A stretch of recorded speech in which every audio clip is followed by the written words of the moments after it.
The scariest night of my entire life was a close encounter with a later confirmed murderer when I was camping with my boyfriend in the mountains.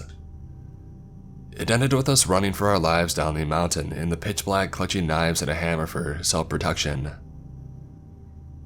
It was the end of 2018, our first getaway together as a couple.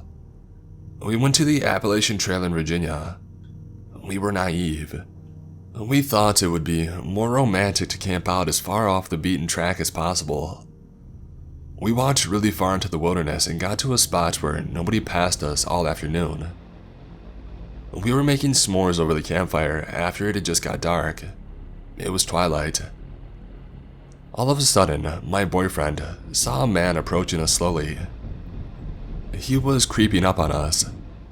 At first, we thought it was a park ranger coming to tell us to put out our campfire. I began to hide the weed, thinking this was our biggest concern. My boyfriend called out to him, "Hey, can I help you?" We thought it was weird that he didn't have any kind of light on him. He didn't have any camping bag, nothing for camping. Why was he out here so far with no camping gear at night, with no light? He sped up after my boyfriend called out and came right at him. He had this strange look in his eyes. The look was absent, blank, and weird. He didn't answer my boyfriend. He just kept walking right at him. Red flags going off at this point. When my boyfriend realized that it wasn't a park ranger, he quickly put his hand in his pocket where he had a concealed knife. He made it clear that he had a weapon. It was only after my boyfriend did this that the guy acknowledged us. He said something weird. "Oh, I was just wondering if y'all were having a party." Remember, we were miles away from a single soul, and it was beginning to get dark when he began to approach us slowly without a flashlight. He had no camping gear with him, just a tiny drawstring bag on his back. After he asked what we were doing, we didn't give him any answers but asked what was going on. He didn't answer. He just looked past my boyfriend towards the site. It was windy, so we had put up a tarp to shield ourselves. This also meant that the guy approaching couldn't see how many people were at our site. He asked, "How many people you got with ya?" He began to circle our site to check us out. He asked again if we had any other people with us, and my boyfriend didn't answer. He carried on circling around our camp. Now bear in mind, we had set up our camp on this crazy steep hill. It was the only spot for miles that was possible to put a camp. However, he told us that he was going to set up camp nearby. He proceeded to walk off in that direction straight up the hill. We knew for a fact he couldn't put a campsite there because of the terrain. Remember, he had no light and no bag with camp gear. Nothing. We were silent. We listened to his footsteps on the leaves as he walked up the hill in the direction completely off the path. He walked for about 30 seconds, and then his footsteps stopped completely. He was just still, silent. We knew he was still there, but we couldn't see him. It was dark. At this point, I was freaking out. I didn't want to seem like a baby in front of my boyfriend. We had to talk about whether we needed to leave. My boyfriend handed me a knife and said, if anything happens to me, I should run. At this point, I knew it wasn't just me freaking out unnecessarily. He said that we needed to get out of there and just to grab essential items. I was scared that he was about to shoot us dead. Later on, when I told my boyfriend this, he said no. This is the type of guy who would probably prefer to stab his victims to death. We began to walk, kind of run down the trail in the pitch black with our lights off for at least a mile. My boyfriend looked back to see him staring at one point. He ran behind me to protect me. This experience stuck with me. I still can't think of a rational or non-menacing reason why that guy was out there that night. I've tried.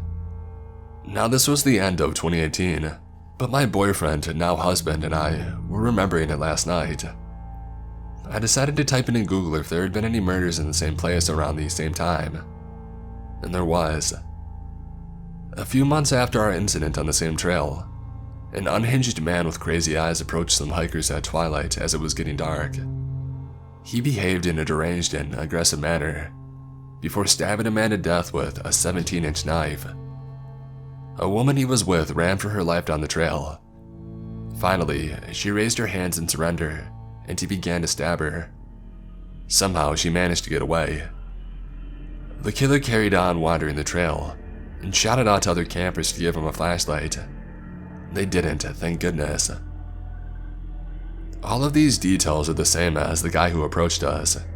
Same age, same deranged eyes, same lack of flashlight, same time to approach us, same look, same place. The more articles I read, the more I realize this psychopath had been roaming the trails harassing hikers for a while. A few different people had reported him, not just us. Apparently this erratic and violent psychopath was well known to law enforcement along the Appalachian Trail. His name is James Sovereign Jordan. We got lucky. It could have been us. This happened to me when I was 17, around the time when most of my friends were getting their driver's license. We all had that rush for cars back then, so it was quite common for us to skip school and go for a ride out of town. The city where I live is surrounded by forests and 2 mountains, so we basically had a lot of places to go and chill. One day, my friend was very excited to show us a place that he found about online, possibly here on Reddit, for which people said was quite odd.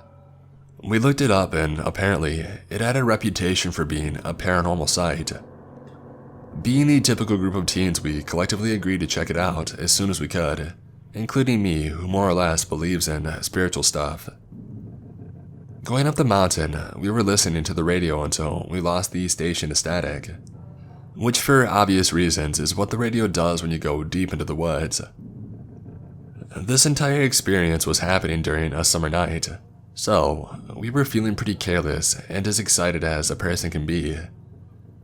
Having no music to listen to, we started talking and discussing our expectations for this place, with most of us having no expectations at all. Our conversation was suddenly interrupted by the loud static coming from the radio that we had turned off just a few minutes ago. We were all a bit startled, but still, nothing out of the ordinary. It happened again a few minutes later. When we all looked at the radio, it was still off. We quickly dismissed this as something that radios do for some reason, and again, didn't pay much attention. The third time that it happened, the driver hit the brakes and stopped the car. He turned to us and yelled, "What the hell, did you hear that? What was that?" Claiming that he heard a voice this time. None of us heard anything except static. The driver said that he had had enough and he switched the engine off, so there is no possible way for anything, including the radio, to be working. We sat like that for a while in pitch black, for there were no city lights around us, and the forest had covered all other light sources, like the stars and so on. The light indicating the radio turned on, and soon after, the static came. I could tell that we were all feeling a bit anxious by then. Through the static came a female voice singing, and it was very silent. For a second, it got louder, then fell back to silent again, and then it vanished. But even weirder, the static vanished too. Once we switched the car back on and turned the headlights on too, we observed what seemed to be smudges of fingers across the frickin' windshield. We didn't turn the car around immediately, but I could tell that we all just wanted to leave. We stopped further up on the hill, took some pictures of the Milky Way, and then went home afterward. Ever since, we speculate about what the hell happened to the radio and the windshield that night. My friends went 2 more times without me to the same place, recording the same stuff, including feeling a small push once the car was off. What do you guys think? I believe there are many logical explanations, but considering the fact that I'm somewhat of a person who believes in such stuff, and had an adrenaline rush that night, it's hard for me to grasp something rational. I grew up in Ohio in the 70s, and me and my childhood friend Joe were outside all the time that we could manage it. Joe lived on a farm that bordered a pretty big forest, and my parents would drop me off in the morning and we would stay in the woods all weekend. We had only come out for school. We loved pretending that we were frontiersmen. We would build shelters, traps, practice making fire with sticks, the whole 9 yards. When we got to be in high school, we got this notion to pull a Stand By Me. This was based on the movie of the same name that had just come out. The idea is that we would walk the railroad tracks out in the country, but instead of looking for a dead body, we would find cool bridges to fish from and camp a little ways off the tracks. Of course, we knew this could be dangerous and we'd likely be trespassing, but we were kids. We had a lot of fun. We did find beautiful rivers. We discovered bridges that no one went to. We fished. We hid from trains. At night, we camped in the woods just near the tracks and made small hidden fires. Nothing bad ever happened. It was idyllic. In fact, it was so fun we did it multiple times. Never had a problem. After high school, me and Joe went our own ways. We both left home, but always stayed in touch and always tried to coordinate visits so we would see each other occasionally. One summer in the mid-90s, it worked out so that we both were in town for about a week. We would do stuff with family in the day, and at night, we would either catch drinks at a bar or sit outside Joe's house around a fire and talk about the old days. One night, me and Joe got talking about our Stand By Me trips. Well, nostalgia and beer are a hell of a mix. Soon, we decided to take a day, walk the rails, camp one night, and then walk home. The day came. We started out in the early morning. We had my wife drop us off in our old spot that we used to start, right outside of our hometown. She thought that this was absolutely crazy and made sure to mention it. When she pulled away, Joe suggested that instead of walking the usual route, we would take the opposite direction, just to be adventurous. We knew the land well, we had a map, so I gave a what the hell, and off we set. The day went fine. It was fun and a little sad, but in a good way. We found a bridge and we sat on the edge, smoking a joint and moved on. We had no fishing gear, but we brought some canned food and other stuff. Before night started to set in, we picked a spot to camp. It was a thick, forested area, trees on every side of the train track so you felt like you were in a tunnel. We had brought hammocks to sleep in, but before we set them up, we decided to do a little scouting of the perimeter. Now, this is what we used to do in the old days too. We would walk the area around a little bit to make sure that some dude's house wasn't just over a hill, and we were actually camping in their backyard. We walked maybe 100 feet or so into the woods and up a small incline. We figured if we didn't see anything from the top of this short hill, we'd be fine. But when we got to the top, we saw an old building down at the bottom, about 100 yards into the woods. It was barely visible. We pondered over what to do. We both assumed it was a sugar shack or something, because there didn't appear to be a clear road into it. From where we were, there didn't look to be anyone in it either. All was quiet, no movement could be seen, no lights. We decided to walk a little closer just to make sure. We came down the hill very slowly, and as we neared the building, we saw that it wasn't a sugar shack at all. It was an old church. It looked like it had been abandoned for years. It was a squat, sagging building whose wooden planks were almost black from years of moss and rot. A cross still stood on the top of the place, all weathered black. None of the windows had glass and there were no doors, just open doorways. We got close enough to see inside. There were rows of pews and a built-up section in front for a preacher to stand.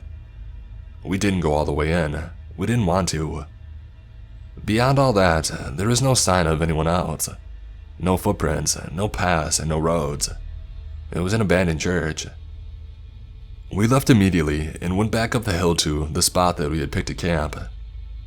Having a hill between us and the church made us feel better, but we were still a little uneasy. We chalked it up to the natural creepiness seeing a church in the middle of the woods would elicit. And besides, at this point it was dusk, and we just decided to rig up our hammocks and go to sleep and move on at early morning. Night set in, and as we lay in our hammocks and shot the shit, we began to hear something in the direction of the church. Our conversation about it went a little like this. Do you hear that? What the fuck is that? It sounds like people singing. And it did sound just like singing. We both slid right out of our hammocks and hunkered down, straining to hear more. We listened for a minute or two, and the singing continued, but it wasn't getting louder. Finally, we decided to creep back up the hill and see if we could spy where the sound was coming from. We could still move very quietly in the woods from the old days. It was second nature to us. The moon was barely out, but it provided enough light so you wouldn't walk right into a tree. But it was near pitch black. We didn't use flashlights as we crept slowly up the hill, and we didn't talk. When we got to the top, we saw light in the distance. It was coming from the church, and the singing was coming from inside. Joe and I put our heads close together and had a hushed conversation that boiled down to, "Can you believe this shit?" The light looked to be candlelight from the way it flickered, and though we tried, we couldn't make out what was being sung. It sounded like church music, but in another language. We sat and watched for a while, trying to see who was in there, but we only saw occasional shadows. We had no intention of getting closer either. We had about a football field length between us, and we aimed to keep it that way. The singing continued for a bit, and then it stopped. After that, a booming male voice began to chant. I was already freaked out, but this voice thoroughly scared the shit out of me. It sounded like some Old Testament preacher you see in movies, but again, it was like he was speaking in a different language because we couldn't understand a single word. Eventually, it got to where the single male voice would say something, and then a bunch of voices would answer in song. This lasted for a while, and then they all broke into this long, sustained wail that just kept getting louder. It got so loud and so disturbing that I covered my ears, and then it stopped. At this point, I was just getting ready to say, "Let's get the hell out of here," when Joe put a hand on my shoulder and hissed, "They're coming out." We were far enough away that we couldn't make them out really well, but what we could see was a line of figures walk out the open doorway, all holding hands in single file. We could see some of them had flashlights. They began to sing again, and the light from the flashlights began to move towards us and the hill. We booked it back down to our campsite, grabbed our shit, and ran to the tracks.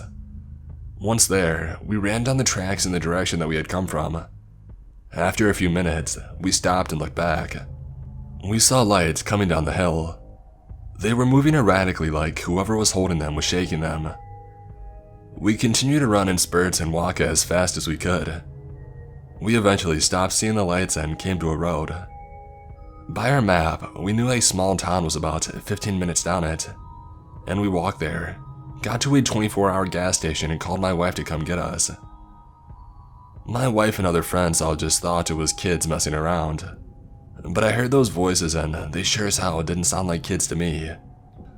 Not sure who those people were, but it was definitely the creepiest thing that happened to me out in the woods. This happened back in 2004 in northern Wisconsin.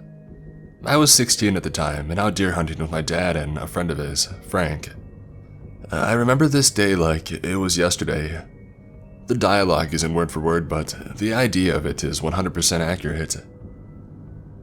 As a side note, it was one day after 8 people were shot less than 2 hours away. My dad and I had a few different stands over an area of about 3/4 of a mile. He had been hunting there for at least 10 years, and I had been going with him since I was 5. Up until I was 12, the legal age to hunt with a rifle, I had just been tagging along. This particular morning, we walked to my stand first. It was about 5 a.m., so it was still dark outside. I got situated, and my dad and Frank went off to our other 2 stands over the ridge, maybe another 500 or 600 yards away. Sitting there in the dark is always a little eerie. Not long after my dad and Frank left, I see a flashlight from the general direction of where they headed, maybe 200 yards away, roughly moving my direction. I figured they had forgot something from the truck or something, so I radioed to see what they were doing. We're sitting in my stand. Frank is about to head to the other one, he says. Obviously, the flashlight is someone else. This isn't super uncommon and really isn't a big deal. Those woods get crowded sometimes, and there is a spot to park in that general direction. I turn on my light so the other hunter can see that there is someone there. He stops.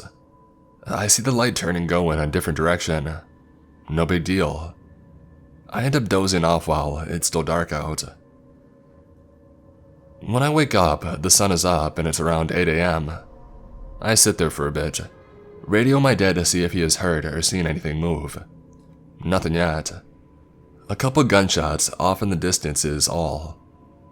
I get up and I go for a slow little walk to get my blood moving a bit.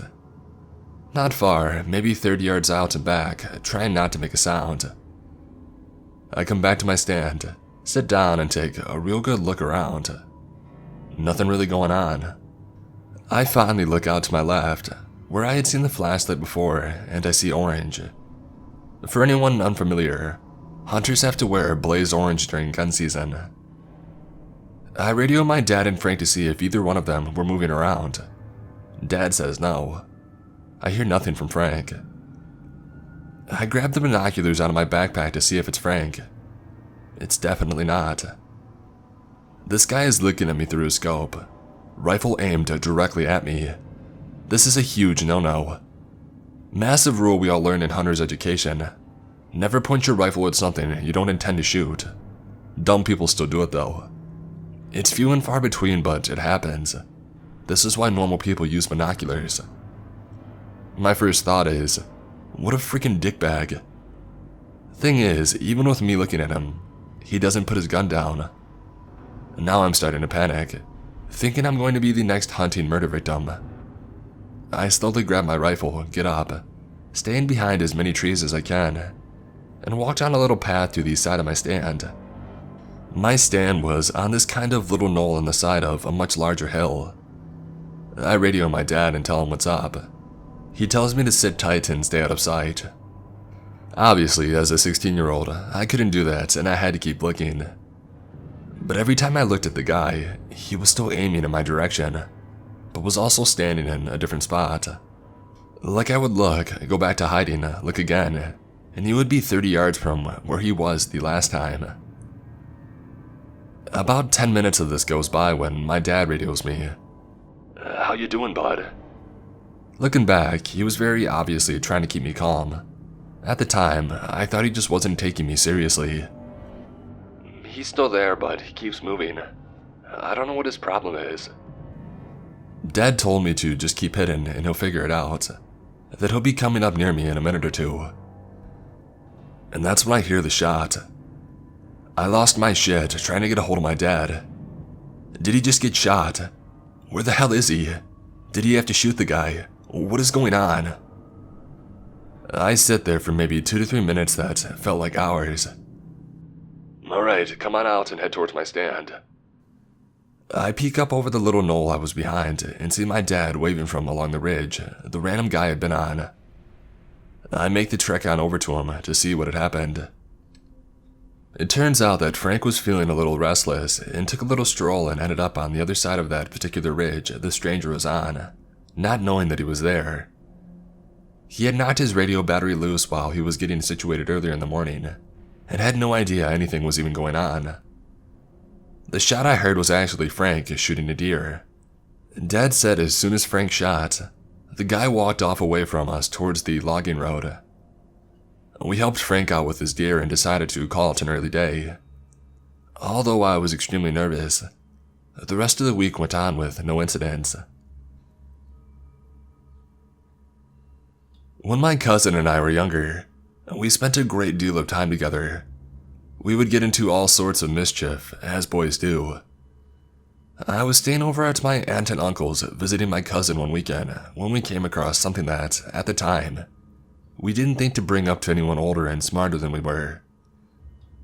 We live in South Carolina for what it's worth, and we were around the ages of 12 and 8, me being the older of the two.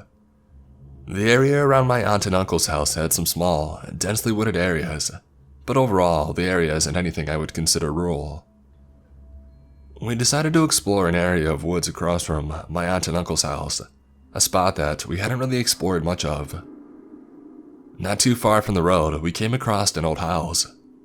It wasn't in bad shape, and even had a little garden with a well enough tended flower bed. Our first thought was, reasonably enough, that we would run into someone's yard. Passing through, we noticed one of the windows to the home was broken, so we decided to peek in. There wasn't much of anything in the house. It was devoid of furniture or anything else that would imply that someone actually lived there. Naturally, we tried the doors to see if we could get in. No luck. We then heard a car pulling up to the house from the opposite side of us. My cousin and I darted for the tree line and followed some power lines into the nearby woods. A large section of the woods here had been cleared out to allow for the power lines to be where they were. So, picture a clearing of around 100 or so feet, surrounded by woods on either side.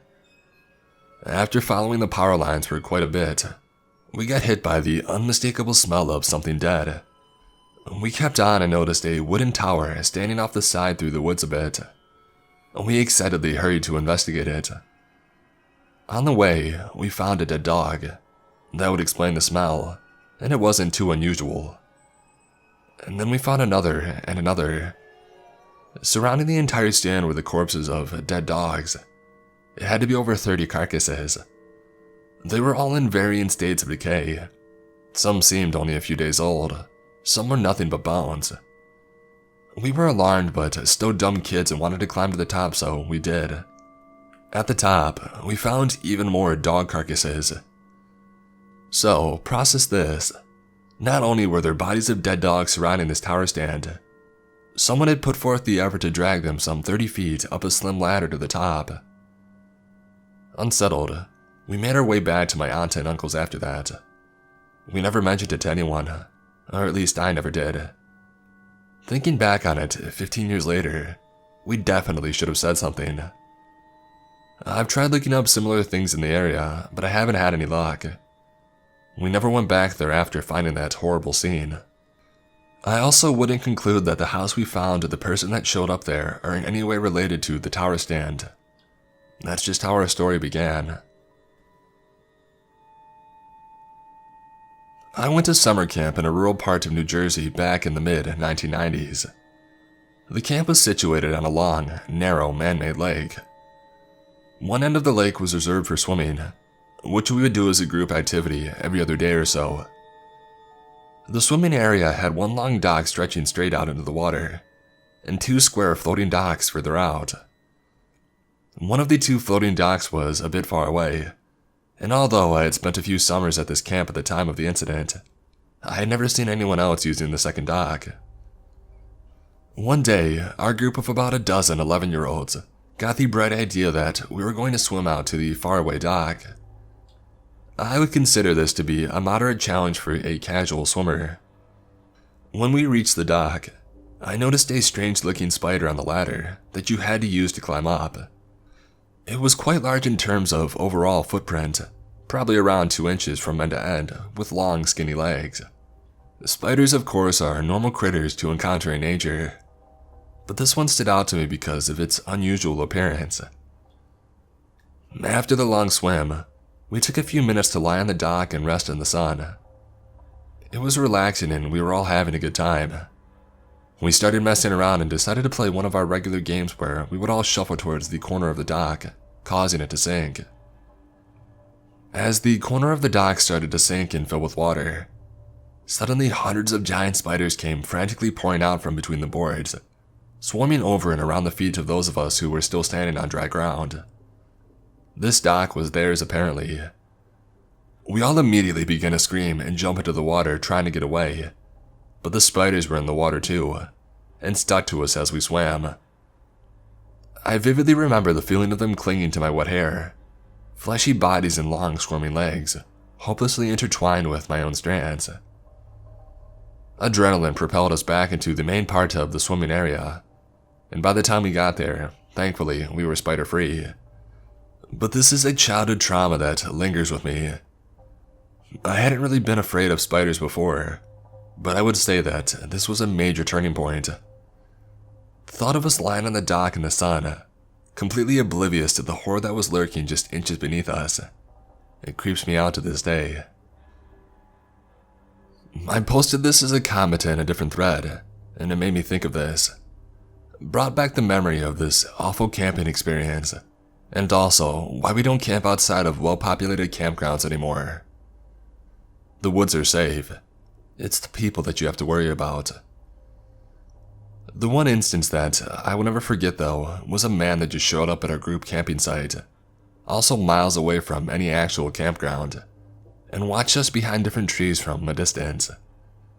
A few of us said hello, but he wouldn't answer. Yet when he saw the kids, he tried to talk to them repeatedly. We were a big group of adults, but since we had children with us, some of the guys finally went over and confronted him. He claimed not to be watching us, and he walked away. Then later that night, he pulled up in a beat-up RV and parked, blacking us in, right next to our makeshift group site. The RV itself was bizarre and creepy.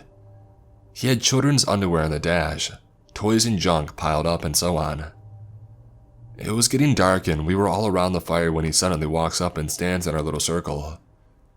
He made a comment right off the bat that all the little ones went to bed already, which freaked me out immediately.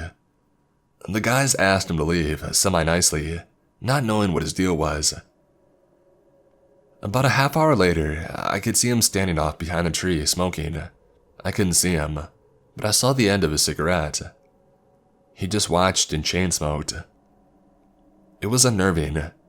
In the middle of nowhere, being watched by a man who seemed so focused on our kids. Not to mention that, out of the 3 other families we were with, my family of 4 was the only one in a tent, which didn't feel as safe as an RV or camper within there. I went to bed when our 2 kids did, so they weren't alone. Our tent was on the further side of the site, away from the fire. Shortly after the kids fell asleep, I heard crunching in the woods around the tent and called my husband's name, thinking he was stumbling in the dark looking for our tent door. When he didn't answer, I unzipped the door and shined the light around, right across the feet of the creepy guy. I instantly jumped up and started yelling. All the guys came running from the fire. The creepy guy just stood there and stared at us, didn't explain himself, not that he would have a good reason, and then he turned and walked away. I was beyond done. We packed up our stuff and crammed it in the car, pleading with our friends to leave, but they wouldn't. I was the only adult there that hadn't been drinking, so no one could drive home. I drove home so awake and on high alert all the way. Our friends that stayed did have guns, and they all had secured campers and RVs to sleep in. They came home the next night and had even more bizarre encounters with the creep. Each of us did contact the authorities, by the way. This did not happen to me, but I live in the area where it took place. As far as I know, this is not a made-up story. My friend and I were discussing these scary things that we've seen in the woods, and he told me a story that happened to his friend.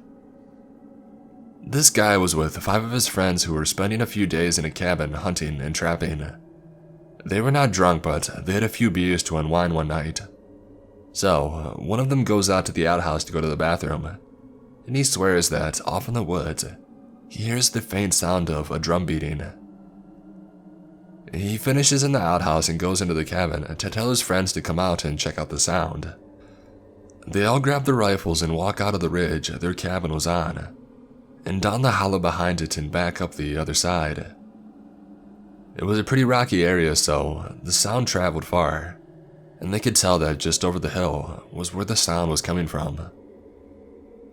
5 of them spread out about 50 feet apart and walked up to the top. They couldn't see down or over because of all the laurel bushes around them.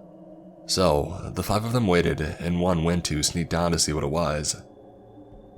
When he got there, he stood and watched for about 30 seconds to a minute, before he turned around and went to his friends as fast as he could, telling them he saw evil, and they had to get the hell out of there right then.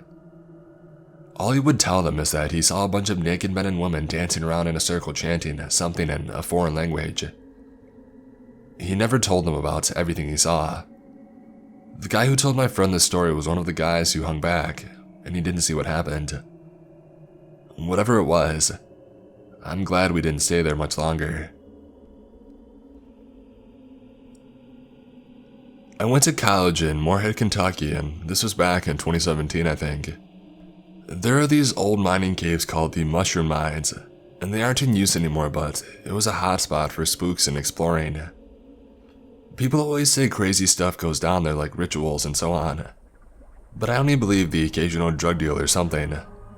Someone said the police found a goat cut in half down the center of its face, but I never saw evidence of that, so I don't believe it even today.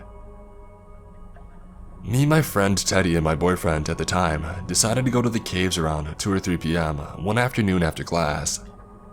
I can't remember who, but I think we had 1 or 2 other friends with us. Maybe Teddy's friend, because I honestly can't remember. When we got there was another car parked outside of the caves, and it seemed like it didn't belong to anyone crazy. It was a lime green little thing, clean as what we could see with the windows rolled down. Maybe because it was hot as hell outside at the time. No one was around that we could see though. That wasn't really weird because there were a lot of hiking trails next to the cave, and no one was in the mouth of the cave, so we assumed they must be hiking. We were exploring the mouth of the cave, and only going maybe 10 to 20 feet deep.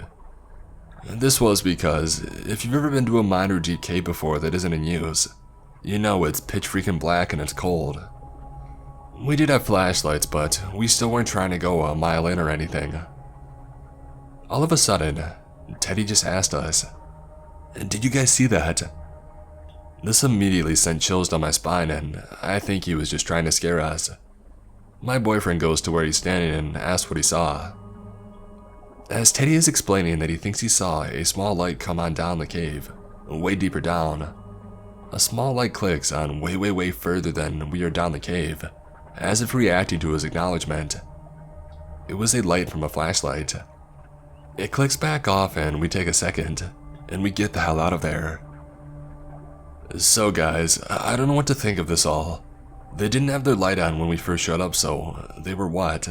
Just hanging out there in the dark? They didn't say hi to us or speak at all, and it's weird that it seems like they almost tried to get one of our attention, instead of again just calling out and greeting us all. They also had no idea we were coming, or that anyone would be coming. We had all skipped our afternoon classes, so most students wouldn't even be there until 5 or 6 to explore.